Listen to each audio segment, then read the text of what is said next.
सत श्री अकाल। पंजाबी खबरों के इस बुलेटिन में तुहाडा सारिਆਂ ਦਾ स्वागत है। मैं हाँ विवेक शर्मा। खबरों की शुरुआत तो पहला एक नज़र खास खबरों से। भूपेश बघेल सामने चन्नी समर्थकों ने की नारेबाजी। बघेल ने कहा अनुशासनहीनता नहीं की जाएगी बर्दाश्त। वड़िंग ने कहा मदन लाल जलालपुर नूं किता पार्टी तो बाहर। मावां धीआं सत्कार योजना की दूजी किश्त जारी। पठानकोट विखे हुए समागम दौरान मुख्यमंत्री ने कहा असीं मावां भैणां नाल कीता वादा पूरा किया। 40 लाख औरतों के खात्यां विच ट्रांसफर हुई सन्मान राशि। प्रधानमंत्री मोदी ने आंध्र प्रदेश के अमरावती विच भोगपुरम हवाई अड्डे का किया उद्घाटन। कहा देश के हवाई सैक्टर विच होए क्रांतिकारी बदलाव। कांग्रेस से साधा निशाना। जम्मू कश्मीर के कुलगाम विच अतवादी हमला। अतवादियों ने 2 प्रवासी मजदूरों को मारियां गोलियां। महबूबा मुफ्ती ने सरकार को घेरिया। शिवसेना ने कहा केंद्रीय गृह मंत्री अमित शाह देन अस्तीफा। ते हुण इन्हां खबरां दा विस्तार। पंजाब के कांग्रेसी आगुआं नूं एकता का पाठ पढ़ाउण आए पंजाब कांग्रेस इंचार्ज भूपेश बघेल सामने स्थिति उस समय अजीब बन गई जदों चन्नी समर्थकों ने उन्हां अगे ही नारेबाजी करनी शुरू कर दी। वो पटियाला जिले के आगुआं नाल मीटिंग करन पहुंचे सी। इस दौरान तैश विच आए राजा वड़िंग नूं कांग्रेसी आगुआं नूं ताड़ना करनी पई। पंजाब कांग्रेस की हर बूथ कांग्रेस मजबूत मुहिम तहत शनिवार नूं पंजाब कांग्रेस इंचार्ज भूपेश बघेल ने पटियाला विखे कांग्रेसी आगुआं ते वर्करां नाल मीटिंग की। इस दौरान पटियाला जिले के कांग्रेसी आगुआं ने शिरकत की। प्रोग्राम दौरान स्थिति उस समय हंगामी बन गई जदों चन्नी के समर्थकों ने मौके पर खड़े होकर चन्नी के हक में नारे लगाने शुरू कर दिए।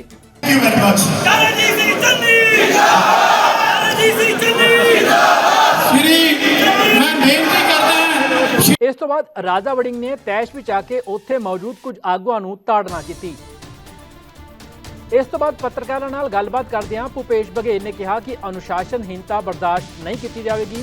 आगू भावें कितना भी बड़ा क्यों ना होवे अनुशासनी कार्रवाई की जाएगी। भविष्य कोई नहीं जानता, लेकिन मिसेस सिद्धू ने अनुशासनहीनता की, हमने उसे बाहर का रास्ता दिखा दिया। तो जो भी गलत करेगा अनुशासनहीनता बर्दाश्त नहीं किया जाएगा, चाहे कितना बड़ा क्यों ना हो। एक एक करके नोटिस दे दिया गया, उन्होंने बयान दिया, उसके खिलाफ कार्रवाई हो गई। मदन लाल जलालपुर की गल कह रहे ने, तुसी बार-बार सुनना यही चाहते हो। मदन लाल जलालपुर नूं पार्टी चों सस्पेंड कर दिता गया है और अज नहीं किता। अज तो पिछली विजिट ते जदों उन्होंने पार्टी दे खिलाफ केसी वेनू दे खिलाफ बयान दिता सी कि केसी वेणुगोपाल ने देश का ऐसे शब्दों का इस्तेमाल किया सी। उसे दिन उन्होंने नोटिस दिता गया और नोटिस तो बाद उन्होंने फिर एक बयान दिता सी। उस तो बाद उन्होंने चिट्ठी भेज दी गई है कि उन्होंने पार्टी चो सस्पेंड कर दिता गया है। इस दौरान भूपेश बघेल और राजा वड़िंग ने दावा किया कि सूबे के लोग बदलाव चाहते हैं और वो हुण कांग्रेस की सरकार वेखना चाहते हैं। कल से हम लोग देख रहे हैं जितने बूथ के कार्यकर्ता आ रहे हैं वो फुल्ली चार्ज हैं और चुनाव के तिथि का इंतजार कर रहे हैं और चुनाव लड़ेंगे और जीतेंगे भी। ये भावना हमारे कार्यकर्ताओं में है, नेताओं में है। महत्वपूर्ण बात ये है कि ये चुनाव हो सकता है फरवरी 27 के पहले नवंबर महीने में होगा, तो हमारे पास केवल 3 महीने हैं और इस 3 महीने में हमको पार्टी संगठन भी मजबूत करना है, वैचारिक रूप से भी, सांगठनिक रूप से भी, और लड़ाई हमारे सामने जो और विरोधी दल हैं उनसे है। तो ये इस लड़ाई की तैयारी हमारी हम लोग मुकम्मल करेंगे और इसके तुरंत बाद जिलों के बैठकों के बाद हम प्रत्येक हलके में जाके इसी प्रकार एक भी बंदा साडा छड़ के नहीं गया। और मैं कल क्या सी तुसी देखियो, जिवें खरबूजा खिलरदा ना, खरबूजा पक्कन तो बाद ये झाड़ू पार्टी ने इस तरह खिलरना है। तुसी देख लो हल्के हल्के कि समाने की हो रहा है ते शतराने की हो रहा है। तुसी देखिया होना। मैनू कल पूछन लगे MLA के नाम दस किहड़े पार्टी छड्डणगे। मैं कहा पत्रकार साहब नू साथियों नू पता है कि समाने च झाड़ू दे किहड़े लीडर पार्टी छड्डणगे ते छतराने च किहड़े छड्डणगे ते सनौर च किहड़े छड्डणगे ते घनौर च किहड़े छड्डणगे। ਇਹ ਤੁਹਾਨੂੰ ਪਤਾ ਹੈ। ਸਾਡਾ ਅੱਜ ਵੀ ਵਰਕਰ ਇੰਟੈਂਟ ਹੈ और कांग्रेस पार्टी राहुल गांधी जी की अगवाई दे हेठ, श्री भूपेश बघेल की अगवाई दे हेठ कांग्रेस पार्टी 2027 ਦੇ ਵਿੱਚ ਇਸ ਭਗਵੰਤ ਮਾਨ ਸਰਕਾਰ ਦੀਆਂ ਜੜਾਂ ਪੱਟ ਕੇ ਬਾਹਰ ਮਾਰਾਂਗੇ ਔਰ ਕਾਂਗਰਸ ਪਾਰਟੀ ਦਾ ਰਾਜ ਹੈ। ਭੁਪੇਸ਼ ਬਘੇਲ ਤੇ ਰਾਜਾ ਵੜਿੰਗ ਬੇਸ਼ੱਕ ਪਾਰਟੀ ਵਿੱਚ ਛੇਤੀ ਹੀ ਸਾਰੇ ਆਗੂਆਂ ਨੂੰ ਇੱਕ ਮੰਚ ਤੇ ਲਿਆਉਣ ਦਾ ਦਾਅਵਾ ਕਰ ਰਹੇ ਨੇ, ਪਰ ਪਾਰਟੀ ਦੇ ਇਹਨਾਂ ਪ੍ਰੋਗਰਾਮਾਂ ਵਿੱਚ ਬਾਜਵਾ, ਚੰਨੀ ਤੇ ਰੰਧਾਵਾ ਦੀ ਗੈਰ ਹਾਜ਼ਰੀ ਲਗਾਤਾਰ ਸਵਾਲ ਵੀ ਖੜੇ ਕਰ ਰਹੀ ਹੈ। ਵੇਖਣਾ ਹੋਵੇਗਾ ਕਿ ਹਾਈ ਕਮਾਂਡ ਹੁਣ ਪੰਜਾਬ ਕਾਂਗਰਸ ਦੇ ਆਗੂਆਂ ਬਾਰੇ ਅੱਗੇ ਕੀ ਫੈਸਲਾ ਕਰਦੀ ਹੈ। ਮੁੱਖ ਮੰਤਰੀ ਮਾਵਾਂ ਧੀਆਂ ਸਤਕਾਰ ਯੋਜਨਾ ਤਹਿਤ ਪੰਜਾਬ ਦੀਆਂ 40 ਲੱਖ ਔਰਤਾਂ ਨੂੰ ਉਹਨਾਂ ਦੇ ਖਾਤਿਆਂ ਵਿੱਚ ਪੈਸੇ ਟ੍ਰਾਂਸਫਰ ਕੀਤੇ ਗਏ। ਇਸ ਸੰਬੰਧੀ ਪਠਾਨਕੋਟ ਵਿਖੇ ਰੱਖੇ ਗਏ ਸਮਾਗਮ ਦੌਰਾਨ ਮੁੱਖ ਮੰਤਰੀ ਭਗਵੰਤ ਮਾਨ ਨੇ ਸੂਬੇ ਦੀਆਂ ਔਰਤਾਂ ਨੂੰ ਵਧਾਈ ਦਿੱਤੀ ਅਤੇ ਕਿਹਾ ਕਿ ਅਸੀਂ ਜਨਤਾ ਨਾਲ ਕੀਤੇ ਆਪਣੇ ਸਾਰੇ ਵਾਅਦੇ ਪੂਰੇ ਕਰ ਦਿੱਤੇ ਨੇ। ਉਹਨਾਂ ਕਿਹਾ ਕਿ ਇਸ ਯੋਜਨਾ ਦੇ ਤਹਿਤ ਮਹਿਲਾ ਲਾਭਪਾਤਰੀਆਂ ਨੂੰ 3 ਮਹੀਨਿਆਂ ਦੇ ਪੈਸੇ ਇਕੱਠੇ ਭੇਜੇ ਜਾ ਰਹੇ ਨੇ। ਵਾਅਦੇ ਪੂਰੇ ਕੀਤੇ ਆ, ਗਰੰਟੀਆਂ ਪੂਰੀਆਂ ਕੀਤੀਆਂ। ਇਹੀ ਸਾਡਾ ਮਕਸਦ ਸੀ ਰਾਜਨੀਤੀ ਦੇ ਵਿੱਚ ਆਉਣ ਦਾ ਕਿ ਜੋ ਗੱਲ ਕਹਿੰਦੇ ਹੋ ਉਹ ਕਰਕੇ ਦਿਖਾਓ, ਨਹੀਂ ਤਾਂ ਜਿਹੜੀ ਗੱਲ ਕਹਿੰਦੇ ਨਹੀਂ। ਆਮ ਆਦਮੀ ਪਾਰਟੀ ਦੀ ਇੱਕ ਨੀਤੀ ਹੈ, ਆਮ ਆਦਮੀ ਪਾਰਟੀ ਉਹ ਗੱਲ ਕਹਿੰਦੀ ਹੋਈ ਨਹੀਂ ਜਿਹੜੀ ਗੱਲ ਕਰੀ ਨਾ ਜਾ ਸਕਦੀ ਹੋਵੇ, ਤੇ ਆਮ ਆਦਮੀ ਪਾਰਟੀ ਉਹ ਗੱਲ ਛੱਡਦੀ ਹੋਈ ਨਹੀਂ ਜਿਹੜੀ ਗੱਲ ਕਹਿ ਦਿੱਤੀ ਹੋਵੇ। ਸੋ ਤੁਹਾਨੂੰ ਬਹੁਤ ਬਹੁਤ ਮੁਬਾਰਕਾਂ। ਤੁਹਾਡੇ ਫੋਨਾਂ ਤੇ ਹੁਣ ਟੂ ਟੂ ਹੋਊਗੀ। ਤੁਸੀਂ ਆਪਣੇ ਖਿਆਲ, ਤੁਹਾਡਾ ਆਪਣਾ ਪੈਸਾ ਹੈ, ਚਾਹੇ ਕੁੜੀ ਦੀ ਫੀਸ ਭਰ ਦਿਓ, ਚਾਹੇ ਕੋਈ ਬੱਚੇ ਵਾਸਤੇ ਕੋਈ ਖਿਡੌਣੇ, ਚਾਹੇ ਨਾਨੀਆਂ, ਦੋਤਿਆਂ, ਚਾਚੀਆਂ, ਨਾਨੀਆਂ, ਮਾਮੀਆਂ, ਭਾਬੀਆਂ ਦੇ ਜਿੰਨੇ ਵੀ ਰਸਮੋ ਰਿਵਾਜ ਨੇ ਉਹ ਪੂਰੇ ਕਰ ਦਿਓ। ਅਸੀਂ ਆਪਣੇ ਵੱਲੋਂ ਆਪਣਾ ਫਰਜ਼ ਪੂਰਾ ਕਰਦਾ। ਇਹ ਉਹ ਕੋਲ ਅੱਜ ਜਿਹੜਾ 40 ਲੱਖ ਹੈ, 40 ਲੱਖ ਔਰਤਾਂ ਉਹ ਨੇ ਜਿਨ੍ਹਾਂ ਨੂੰ ਅੱਜ ਪੈਸੇ ਆਏ ਨੇ। 1 ਜੁਲਾਈ ਤੋਂ ਹੀ ਆਉਣਗੇ ਪੈਸੇ। 1 ਜੁਲਾਈ, 1 ਅਗਸਤ, 1 ਸਤੰਬਰ 3 ਮਹੀਨਿਆਂ ਦੇ ਪੈਸੇ ਆਉਣਗੇ। ਜਿਨ੍ਹਾਂ ਨੇ ਫਾਰਮ ਥੋੜੇ ਜਿਹੇ ਲੇਟ ਭਰੇ ਨੇ, ਜਿਹੜੇ ਹੁਣ ਵੀ ਅੱਗੇ ਫਾਰਮ ਭਰਨਗੇ ਆਉਣਗੇ, ਉਹਨਾਂ ਨੂੰ ਵੀ 3-3 ਮਹੀਨਿਆਂ ਦੀ ਪੈਸੇ 'ਚ ਕੋਈ ਕਮੀ ਨਹੀਂ ਹੋਊਗੀ, ਪੈਸੇ ਦੇ ਵਿੱਚ ਹੇਰਾ ਫੇਰੀ ਨਹੀਂ ਹੋਊਗੀ। ਪ੍ਰਧਾਨ ਮੰਤਰੀ ਨਰਿੰਦਰ ਮੋਦੀ ਨੇ ਸ਼ਨੀਵਾਰ ਨੂੰ ਆਂਧਰਾ ਪ੍ਰਦੇਸ਼ ਦੇ ਅਮਰਾਵਤੀ ਵਿੱਚ ਭੋਗਪੁਰਮ ਹਵਾਈ ਅੱਡੇ ਸਮੇਤ 18,000 ਕਰੋੜ ਰੁਪਏ ਦੇ ਪ੍ਰੋਜੈਕਟਾਂ ਦਾ ਉਦਘਾਟਨ ਅਤੇ ਨੀਂਹ ਪੱਥਰ ਰੱਖਿਆ। ਇਸ ਦੌਰਾਨ ਉਹਨਾਂ ਕਾਂਗਰਸ ਨੂੰ ਨਿਸ਼ਾਨੇ ਤੇ ਲਿਆ। ਪ੍ਰਧਾਨ ਮੰਤਰੀ ਨੇ ਕਿਹਾ ਕਿ ਪਹਿਲਾਂ ਦੇਸ਼ ਵਿੱਚ ਹਵਾਈ ਅੱਡਿਆਂ ਦੇ ਨਾਮ ਇੱਕੋ ਪਰਿਵਾਰ ਦੇ ਨਾਂ ਤੇ ਰੱਖੇ ਜਾਂਦੇ ਸੀ, ਪਰ ਸਾਡੀ ਸਰਕਾਰ ਨੇ ਇਸ ਪਰੰਪਰਾ ਨੂੰ ਬਦਲ ਦਿੱਤਾ ਹੈ। ਉਹਨਾਂ ਕਿਹਾ ਕਿ ਦੇਸ਼ ਦੇ ਹਵਾਈ ਸੈਕਟਰ ਵਿੱਚ NDA ਸਰਕਾਰ ਦੌਰਾਨ ਵੱਡੇ ਬਦਲਾਅ ਹੋਏ ਨੇ। ਇਸ ਦੌਰਾਨ ਪ੍ਰਧਾਨ ਮੰਤਰੀ ਨੇ ਕਿਹਾ ਕਿ ਮੁੱਖ ਮੰਤਰੀ ਚੰਦਰਬਾਬੂ ਨਾਇਡੂ ਅਤੇ ਉਪ ਮੁੱਖ ਮੰਤਰੀ ਪਵਨ ਕਲਿਆਣ ਦੀ ਅਗਵਾਈ ਹੇਠ ਪੂਰੀ NDA ਟੀਮ ਆਂਧਰਾ ਪ੍ਰदेश ਦੇ ਵਿਕਾਸ ਲਈ ਦੁੱਗਣੀ गति ਨਾਲ काम कर रही है।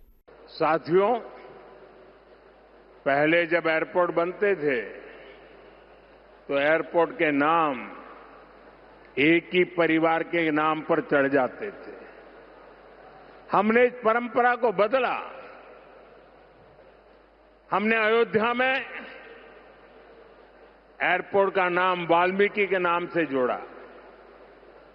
हमने पंजाब में संत रविदास जी के नाम से एयरपोर्ट का नाम जोड़ा। और साथियों, केंद्र की NDA सरकार ने निर्णय किया है कि इस नए एयरपोर्ट का नाम श्री अल्लूरी सीताराम राजू के नाम पर होगा। आंध्र प्रदेश का जो भी नागरिक इस एयरपोर्ट से यात्रा करेगा, देश और दुनिया का जो भी नागरिक इस एयरपोर्ट से यात्रा करेगा, उसे अल्लूरी सीताराम राजू जी के नाम से जन सेवा और राष्ट्र सेवा की प्रेरणा मिलेगी। बीते 12 इयर्स में देश के एविएशन सेक्टर ने असाधारण प्रगति की है। 2014 तक देश में केवल 74 एयरपोर्ट ऑपरेशनल थे। आज ये संख्या 166 है। एक समय था जब हवाई उड़ानें सिर्फ बड़े शहरों तक सीमित थी। एनडीए सरकार में आज छोटे शहर के साधारण लोग भी फ्लाइट से आ जा रहे हैं। अल्लूरी सीताराम राजू जी ने जिस धरती पर आदिवासी हितों के लिए अपना जीवन समर्पित किया, आज उसी धरती पर आंध्र प्रदेश के एक नए एयरपोर्ट की शुरुआत हो रही है। ये एयरपोर्ट आंध्र और उत्तर आंध्र की ग्रोथ का रनवे है। ये आंध्र के युवाओं के बेहतर भविष्य का लॉन्च पैड है। मैं आंध्र प्रदेश के लोगों को, देश के लोगों को बहुत बहुत बधाई देता हूं। ਜੰਮੂ ਕਸ਼ਮੀਰ ਦੇ ਕੁਲਗਾਮ ਵਿੱਚ ਹੋਏ ਅੱਤਵਾਦੀ ਹਮਲੇ ਵਿੱਚ 2 ਮਜ਼ਦੂਰਾਂ ਦੇ ਮਾਰੇ ਜਾਣ ਤੋਂ ਬਾਅਦ ਲੋਕਾਂ ਵਿੱਚ ਰੋਸ ਪਾਇਆ ਜਾ ਰਿਹਾ ਹੈ। ਉਧਰ ਸੁਰੱਖਿਆ ਬਲਾਂ ਵੱਲੋਂ ਅੱਤਵਾਦੀਆਂ ਦੀ ਭਾਲ ਲਈ ਵੱਡੀ ਮੁਹਿੰਮ ਆਰੰਭੀ ਗਈ ਹੈ। ਹੁਣ ਇਸ ਮੁੱਦੇ ਤੇ ਵਿਰੋਧੀ ਧਿਰਾਂ ਵੱਲੋਂ ਵੀ ਸੂਬੇ ਦੀ ਨੈਸ਼ਨਲ ਕਾਨਫਰੰਸ ਸਰਕਾਰ ਨੂੰ ਘੇਰਿਆ ਜਾ ਰਿਹਾ ਹੈ। ਕੁਲਗਾਮ ਅੱਤਵਾਦੀ ਹਮਲੇ ਤੇ ਪੀਡੀਪੀ ਮੁਖੀ ਮਹਿਬੂਬਾ ਮੁਫਤੀ ਨੇ ਸਵਾਲ ਕੀਤਾ ਕਿ ਭਾਰੀ ਸੁਰੱਖਿਆ ਦੇ ਬਾਵਜੂਦ ਇਹ ਹਮਲਾ ਕਿਸ ਤਰ੍ਹਾਂ ਹੋਇਆ, ਸਰਕਾਰ ਇਸ ਦਾ ਜਵਾਬ ਦੇਵੇ। ਉਧਰ ਸ਼ਿਵ ਸੈਨਾ ਉद्धਵ ਬਾਲ ਠਾਕਰੇ ਦੇ ਸੰਸਦ ਮੈਂਬਰ ਸੰਜੇ ਰਾउत ਨੇ कुलगाम विच अतवादी हमले ते केंद्रीय गृह मंत्री दे अस्तीफे की मांग की है।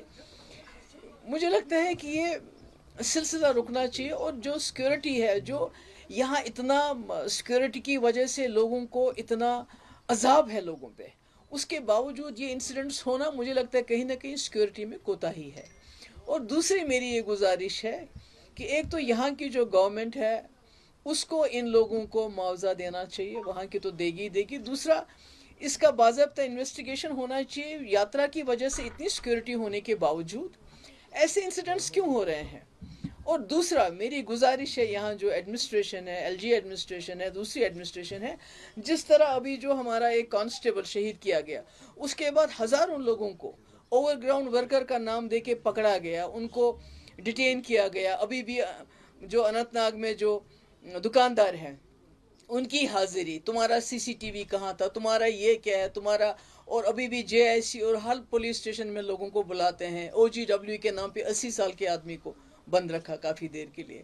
तो कहीं ये दूसरा बहाना नहीं मिलना चाहिए यहाँ की सिक्योरिटी एजेंसीज को, यहाँ की पुलिस को, कश्मीरी लोगों को, आम कश्मीरी जिनका कोई लेना देना नहीं, वो तो बेचारे खुद शर्मिंदा ये क्या हो रहा है। क्योंकि हमारे बच्चे बाहर के रियासतों में पढ़ते हैं, लिखते हैं, हमारे शॉल वाले वहाँ जाते हैं, इस टेंशन का फिर वो शिकार हो जाते हैं। हम तो कभी नहीं चाहेंगे ऐसा होना चाहिए।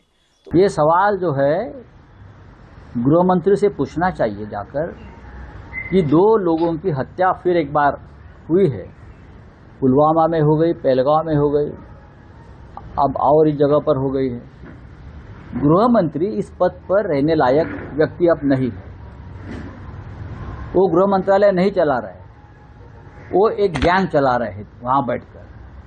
वो गैंग व्यापारियों की है, वो गैंग गुंडों की है, वर्दीधारी गुंडों की है, और अपोजिशन को ख़त्म करने के लिए वो काम कर रहे हैं। लेकिन निरपराध लोग जम्मू कश्मीर में अगर इस तरह से मारे जा रहे हैं, आतंकवादी घुस रहे हैं, तो उसकी पूरी जिम्मेदारी देश के गृह मंत्री की है। तो अब हमारा जो पार्लियामेंट में और बाहर जो आंदोलन चल रहा है वो गृह मंत्री के इस्तीफे के लिए है। ये एक नाकाम गृह मंत्री है। आम आदमी पार्टी ਵੱਲੋਂ E20 ਪੈਟਰੋਲ ਦੇ ਮੁੱਦੇ ਤੇ ਨੈਸ਼ਨਲ ਟਾਊਨ ਹਾਲ ਪ੍ਰੋਗਰਾਮ ਦਾ ਆਯੋਜਨ ਕੀਤਾ ਗਿਆ। ਆਪ ਦੇ ਰਾਸ਼ਟਰੀ ਕਨਵੀਨਰ ਅਰਵਿੰਦ ਕੇਜਰੀਵਾਲ ਨੇ ਇਸ ਦੀ ਅਗਵਾਈ ਕਰਦਿਆਂ ਕੇਂਦਰ ਸਰਕਾਰ ਨੂੰ ਨਿਸ਼ਾਨੇ ਤੇ ਲਿਆ। ਉਹਨਾਂ ਕਿਹਾ ਕਿ E20 ਪੈਟਰੋਲ ਕਾਰਨ ਲੋਕਾਂ ਦਾ ਨੁਕਸਾਨ ਹੋ ਰਿਹਾ ਹੈ, ਪਰ ਸਰਕਾਰ ਦੱਸੇ ਕਿ ਇਸ ਨੂੰ ਪ੍ਰਮੋਟ ਕਿਉਂ ਕੀਤਾ ਜਾ ਰਿਹਾ ਹੈ। ਕੇਜਰੀਵਾਲ ਨੇ ਮੰਗ ਕੀਤੀ ਕਿ ਲੋਕਾਂ ਨੂੰ ਆਪਣੀ ਮਰਜ਼ੀ ਅਨੁਸਾਰ ਪੈਟਰੋਲ ਦੀ ਕਿਸਮ ਚੁਣਨ ਦਾ ਅਧਿਕਾਰ ਹੋਣਾ ਚਾਹੀਦਾ ਹੈ। दूसरी चीज आजकल ये कह रहे हैं E25 अभी नहीं ला रहे, अभी स्टडी चल रही है। E30 अभी नहीं ला रहे, अभी स्टडी चल रही है। E40 अभी नहीं ला रहे, अभी कोई स्टडी नहीं चल रही। वो ये देख रहे हैं कितने दिन ये मुद्दा ठंडा पड़ता है, शांत हो जाएगा। जैसे ही मुद्दा शांत होगा E25 ले आएंगे, जैसे ही मुद्दा शांत होगा E30 लाएंगे, जैसे ही मुद्दा शांत होगा E40 ले आएंगे। ये कोई स्टडी नहीं कर रहे, कोई कुछ नहीं कर रहे, गुंडागर्दी कर रहे हैं, जबरदस्ती कर रखी है देश के साथ। इसलिए आज मैं एक चीज कहना चाहता हूं, पेट्रोल की और डीजल की गाड़ियां खरीदना बंद कर दो। ये जैसे E10 वाली गाड़ियां थी, E10 वाली गाड़ियों में धक्का करके E20 ले आए, अब गाड़ियां खराब हो गई। अगले साल E10 वाली गाड़ी में E25 ले आएंगे, E30 ले आएंगे, E40 ले आएंगे, भट्ठा बैठ जाएगा। अभी तुम खरीदोगे तो E20 वाली गाड़ियां मिल रही है मार्केट में, अब उसमें E30 आ गया तो वो भी खराब हो जाएगी। पहले इनको पूरा E100 ले आने दो, उसके बाद गाड़ी खरीदना, और खरीदनी हो तो इलेक्ट्रिकल व्हीकल खरीदना, और दूसरा कोई मत खरीद, डीजल वाला भी मत खरीदना, या डीजल में भी मिलावट करने की प्लानिंग कर रहे हैं ये लोग। तो कोई गाड़ी मत खरीदना, पेट्रोल डीजल की गाड़ियां खरीदनी बंद कर दो जब तक ये E100 ना ले आए, जब तक E100 की गाड़ी बनना शुरू नहीं हो जाए अपने देश के अंदर। ये धोखा दे रहे हैं। E10 की गाड़ी में E20 डालेंगे, E20 की गाड़ी में E50 डालेंगे, E50 की गाड़ी में E100 डालेंगे। धक्का कर रखा इन्होंने। कुछ दिन पहले मैंने कहा था प्रधानमंत्री के नाम पिटीशन साइन करो। 2 लाख से ज्यादा लोगों ने पिटीशन साइन किए ऑनलाइन, उनके प्रिंट आउट ले लिए मैंने। मंगलवार को 4 तारीख को सुबह 12 बजे वो सारी पिटीशन लेके मैं प्रधानमंत्री जी को देने के लिए व्यक्तिगत खुद जाऊंगा उनके घर की तरफ। सबको आने की जरूरत नहीं है, अपने साथ 100 ऐसे लोग लेके जाऊंगा जिनको डंडे से डर नहीं लगता। मैं अपने साथ 100 ऐसे लोग लेके जाऊंगा जिनको जेल जाने से डर नहीं लगता। जो जो लोग जाना चाहते हैं मेरे को लिख देना, मेरे को टैग करके मेरे को लिख देना। 100 लोगों को साथ लेके जाएंगे, प्रधानमंत्री जी के घर की तरफ कूच करेंगे, और फिर देखते हैं उसके बाद क्या होगा। ਪ੍ਰਧਾਨ ਮੰਤਰੀ ਨਰਿੰਦਰ ਮੋਦੀ ਨੇ ਜੰਤਰ ਮੰਤਰ ਤੇ ਹੋਏ ਵਿਦਿਆਰਥੀ ਅੰਦੋਲਨ ਦੌਰਾਨ ਉਹਨਾਂ ਲਈ ਵਰਤੀ ਗਈ ਕਥਿਤ ਅਪਮਾਨਜਨਕ ਸ਼ਬਦਾਵਲੀ ਤੇ ਪ੍ਰਤੀਕਰਮ ਦਿੱਤਾ ਹੈ। ਇੱਕ ਵੀਡੀਓ ਸੁਨੇਹੇ ਵਿੱਚ ਉਹਨਾਂ ਕਿਹਾ ਕਿ ਉਹ ਉਹਨਾਂ ਨੌਜਵਾਨਾਂ ਨੂੰ ਸਜ਼ਾ ਨਹੀਂ ਸਗੋਂ ਮੁਆਫੀ ਦੇਣਾ ਚਾਹੁੰਦੇ ਨੇ ਅਤੇ ਉਹ ਚਾਹੁੰਦੇ ਨੇ ਕਿ ਉਹ ਭਵਿੱਖ ਲਈ ਅੱਗੇ ਵਧਣ। हाय फ्रेंड्स, आज तो मन करता है बस आपसे ही बातें करूं। जंतर मंतर पर जो कुछ भी हुआ देश और दुनिया ने देखा है। कुछ शरारती बच्चों ने भद्दी भद्दी गालियां बोली, किसी भी सभ्य समाज को शोभा न दे ऐसे शब्दों का प्रयोग किया गया। मुझे तो गालियां दी गई, मेरी स्वर्गीय माता को भी गालियां दी गई। न जाने कितना भद्दा स्वरूप था, लेकिन मैं आज बात करना चाहता हूं कि बचपन में गलतियां होती हैं और बचपन में गलतियों से सुधरने का अवसर भी होता है, और यही तो बचपना है। और इसलिए मैं समाज के अंदर जो आक्रोश है उसको भली भांति समझ सकता हूं। एक कल्चरल शॉक है कि हमारी बेटियां इस प्रकार की भाषा कैसे बोल सकती हैं, लेकिन समय है इन बच्चों को गले लगा करके राह दिखाने का। ये गुमराह बच्चे हैं, उनको राह दिखाना हमारा काम है। उनको सजा देना, अदालतों के चक्कर कटवाना, समाज में उनको प्रताड़ित करना, इससे हम परिस्थितियां नहीं बदल पाएंगे। मैं उन्हें माफ करना चाहता हूं। समाज भी मेरी इस बात को स्वीकार करे, क्योंकि मेरे मन में एक ही भाव है। कभी कभी दांतों तले हमारी जीभ आ जाती है, खून निकल आता है, लेकिन हम दांत तोड़ते नहीं है, क्योंकि दांत भी हमारे हैं, जीभ भी हमारी है, बच्चे भी हमारे हैं। उन्हें राह दिखाना हमारा काम है। गुमराह को राह दिखाना कठिन होता है, लेकिन कठिन काम हमको करना है। और इसलिए आओ, मैं इन बच्चों को कहता हूं, बच्चों आओ, हम देश के लिए साथ मिलकर के आगे बढ़े, कुछ नया सीखें, गलतियों से भी सीखें, अपने सपनों को लेकर के चल पड़े। देश बहुत आगे बढ़ रहा है, आगे बढ़ने वाला है, और आपका भी आगे बढ़ना निश्चित हो, यही मेरा सपना है। मैं आपके लिए जीता हूं, आपके उज्जवल भविष्य के लिए खपता हूं। आओ हम मिलकर के देश को आगे बढ़ाएं। बहुत बहुत धन्यवाद दोस्तों। बस आओ, गलतियों से सीखो, आगे बढ़ो। ईरान अमरीका जंग दौरान गैस सिलेंडर ਦੀਆਂ ਕੀਮਤਾਂ ਵਿੱਚ ਭਾਰੀ ਵਾਧਾ ਹੋਇਆ ਸੀ, ਪਰ ਹੁਣ ਕਮਰਸ਼ੀਅਲ ਸਿਲੰਡਰ ਦੀਆਂ ਕੀਮਤਾਂ ਵਿੱਚ ਕਟੌਤੀ ਕਰ ਦਿੱਤੀ ਗਈ ਹੈ। ਇਸ ਦੇ ਨਾਲ ਹੀ ਘਰੇਲੂ ਖਪਤਕਾਰਾਂ ਲਈ ਵੀ ਅਹਿਮ ਨਿਰਦੇਸ਼ ਜਾਰੀ ਕੀਤੇ ਗਏ ਨੇ। ਦੱਸਦੀ ਕਿ ਕੇਂਦਰੀ ਪੈਟਰੋਲੀਅਮ ਅਤੇ ਕੁਦਰਤੀ ਗੈਸ ਮੰਤਰਾਲੇ ਵੱਲੋਂ ਜਾਰੀ ਨਿਰਦੇਸ਼ਾਂ ਦੇ ਆਧਾਰ ਤੇ KYC ਨਾ ਕਰਵਾਉਣ ਵਾਲੇ ਖਪਤਕਾਰਾਂ ਨੂੰ ਹੁਣ 15 ਅਗਸਤ ਤੋਂ ਬਾਅਦ ਰਸੋਈ ਗੈਸ ਸਿਲੰਡਰ ਦੀ ਸਪਲਾਈ ਨਹੀਂ ਮਿਲੇਗੀ। ਹਾਲਾਂਕਿ ਇਸ ਤੋਂ ਪਹਿਲਾਂ ਜੋੜ ਤੋੜ ਲਗਾ ਕੇ ਖਪਤਕਾਰ ਸੰਬੰਧਿਤ ਗੈਸ ਏਜੰਸੀ ਡੀਲਰਾਂ ਤੋਂ ਰਸੋਈ ਗੈਸ ਲੈ ਰਹੇ ਨੇ। ਹੁਣ ਇਸ ਮਹੱਤਵਪੂਰਨ ਮੁੱਦੇ ਨੂੰ ਲੈ ਕੇ ਦੇਸ਼ ਦੀਆਂ ਤਿੰਨੇ ਪ੍ਰਮੁੱਖ ਗੈਸ ਕੰਪਨੀਆਂ ਦੇ ਉੱਚ ਅਧਿਕਾਰੀਆਂ ਨੇ ਦੋ ਟੁਕ ਲਫ਼ਜ਼ਾਂ ਦੇ ਵਿੱਚ ਸਾਫ਼ ਕਰ ਦਿੱਤਾ ਹੈ ਕਿ ਕਿਸੇ ਵੀ ਖਪਤਕਾਰ ਨੂੰ ਬਿਨਾਂ KYC ਦੇ ਸਿਲੰਡਰ ਨਹੀਂ ਮਿਲੇਗਾ। ਗੈਸ ਏਜੰਸੀਆਂ ਵੱਲੋਂ ਅਪੀਲ ਕੀਤੀ ਜਾ ਰਹੀ ਹੈ ਕਿ ਉਹਨਾਂ ਦੇ ਖਪਤਕਾਰ ਖੁਦ ਪਹੁੰਚ ਕੇ KYC ਕਰਵਾਉਣ। ਦੂਜੇ ਪਾਸੇ ਅਮਰੀਕਾ ਈਰਾਨ ਯੁੱਧ ਤੋਂ ਬਾਅਦ LPG ਦੀਆਂ ਕੀਮਤਾਂ ਦੇ ਵਿੱਚ ਵਾਧੇ ਕਾਰਨ ਹੋਈ ਮਹਿੰਗਾਈ ਤੋਂ ਰਾਹਤ ਮਿਲਣੀ ਸ਼ੁਰੂ ਹੋਈ ਹੈ। ਪੈਟਰੋਲੀਅਮ ਕੰਪਨੀਆਂ ਨੇ ਦੇਰ ਰਾਤ LPG ਦੀਆਂ ਕੀਮਤਾਂ ਦੀ ਸਮੀਖਿਆ ਕਰਨ ਤੋਂ ਬਾਅਦ ਵਪਾਰਕ ਗੈਸ ਸਿਲੰਡਰ ਦੀਆਂ ਕੀਮਤਾਂ ਘਟਾ ਦਿੱਤੀਆਂ ਨੇ। ਕੰਪਨੀਆਂ ਨੇ 19 ਕਿਲੋਗ੍ਰਾਮ ਵਾਲੇ ਵਪਾਰਕ ਸਿਲੰਡਰਾਂ ਦੀ ਕੀਮਤ 192 ਰੁਪਏ ਘਟਾਈ ਹੈ। ਹਾਲਾਂਕਿ ਘਰੇਲੂ ਸਿਲੰਡਰ ਦੀਆਂ ਕੀਮਤਾਂ ਅਜੇ ਵੀ ਸਥਿਰ ਬਣੀਆਂ ਹੋਈਆਂ ਨੇ। ਨਵੀਂ ਸੂਚੀ ਦੇ ਮੁਤਾਬਕ ਜੈਪੁਰ ਦੇ ਵਿੱਚ 19 ਕਿਲੋਗ੍ਰਾਮ ਦਾ ਵਪਾਰਕ ਗੈਸ ਸਿਲੰਡਰ ਹੁਣ 2957 ਰੁਪਏ ਦੀ ਬਜਾਏ 2765 ਰੁਪਏ ਵਿੱਚ ਉਪਲਬਧ ਹੋਵੇਗਾ। ਇਸ ਤੋਂ ਪਹਿਲਾਂ ਜੁਲਾਈ ਦੇ ਵਿੱਚ ਕੰਪਨੀਆਂ ਨੇ ਕੀਮਤ 183 ਰੁਪਏ 50 ਪੈਸੇ ਘਟਾਈ ਸੀ। ਇਹ 2 ਮਹੀਨਿਆਂ ਦੇ ਵਿੱਚ ਵਪਾਰਕ ਸਿਲੰਡਰਾਂ ਤੇ 375 ਰੁਪਏ 50 ਪੈਸੇ ਦੀ ਕਟੌਤੀ ਹੈ। ਹਾਲਾਂਕਿ ਘਰੇਲੂ ਸਿਲੰਡਰਾਂ ਦੀ ਕੀਮਤ ਨਹੀਂ ਵਧਾਈ ਗਈ। ਘਰੇਲੂ ਸਿਲੰਡਰ ਅੱਜ ਵੀ ਬਾਜ਼ਾਰ ਦੇ ਵਿੱਚ 945 ਰੁਪਏ 50 ਪੈਸੇ ਵਿੱਚ ਉਪਲਬਧ ਹੈ। ਦੱਸਦੀ ਕਿ ਇਸੇ ਸਾਲ ਦੇ ਵਿੱਚ ਕੰਪਨੀਆਂ ਵੱਲੋਂ ਵਪਾਰਕ ਸਿਲੰਡਰਾਂ ਦੀਆਂ ਕੀਮਤਾਂ ਦੇ ਵਿੱਚ ਭਾਰੀ ਵਾਧਾ ਕੀਤਾ ਗਿਆ। 6 ਵਾਰੇ ਵਾਧਾ ਕੀਤਾ ਗਿਆ।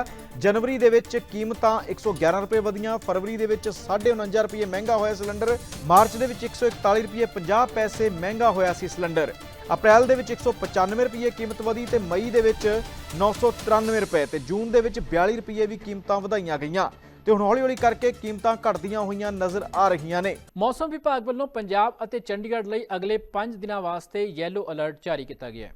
ਕਈ ਥਾਵਾਂ ਤੇ ਦਰਮਿਆਨੇ ਤੋਂ ਭਾਰੀ ਮੀਂਹ ਦੀ ਸੰਭਾਵਨਾ ਜਤਾਈ ਗਈ ਹੈ।